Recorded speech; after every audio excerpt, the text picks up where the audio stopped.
नमस्कार शेतकरी बांधव, कांदा उत्पादक शेतकरी बांधवांसाठी आताच्या क्षणाची सर्वात महत्त्वाची आणि मोठी बातमी. कांदा संदर्भातील कांद्याच्या भावात वाढ होणार का? कांद्याच्या भावात वाढ होणार तर किती होणार, कशामुळे होणार, काय महत्त्वाचे कारण, सविस्तर थोडक्यात संपूर्ण लाईव्ह अपडेट बातमी आपण या व्हिडिओच्या माध्यमातून जाणून घेण्याचा प्रयत्न करावा.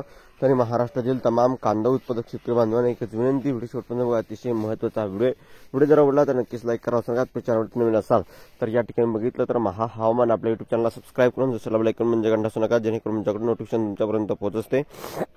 एकंदरीतच शेतकरी मित्रांनो, काय संपूर्ण बातमी बघू शकता.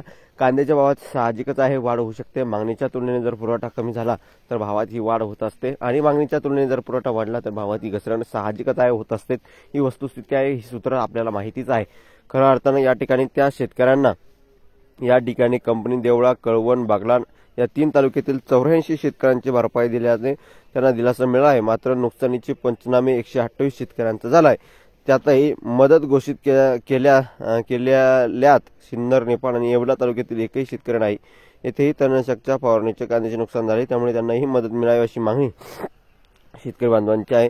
फक्त आणि फक्त 128 शेतकऱ्यांनाच या ठिकाणी ही मदत आहे आणि बऱ्याचशा शेतकऱ्यांचं असं सुद्धा आहे, त्यांना सुद्धा या ठिकाणी या कंपनीच्या फवारणीमुळे नुकसान झाले आहे, त्यांना सुद्धा मदत मिळावी अशी मागणी या ठिकाणी शेतकरी बांधव करत आहे.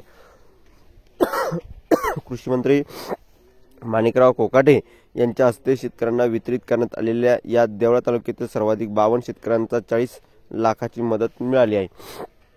धन्यवाद. लाईक, शेअर आणि सबस्क्राईब आणि कमेंट करायला सांगा. तर धन्यवाद मित्रांनो, माझा व्हिडिओ शेवटपर्यंत बघितल्याबद्दल. व्हिडिओ अशा माहितीपूर्ण कांदा बाजारावरच्या अपडेट्स तोपर्यंत इथेच थांबतोय. जय महाराष्ट्र, जय श्री. धन्यवाद. लाईक, शेअर आणि सबस्क्राईब आणि कमेंट करायला सांगा. तर व्हिडिओ पुढील व्हिडिओ अशा माहितीपूर्ण अपडेट्स तोपर्यंत इथेच थांबतोय. जय महाराष्ट्र, जय श्री. धन्यवाद. सबस्क्राईब नक्कीच करा आणि कमेंट करायला सांगा. धन्यवाद.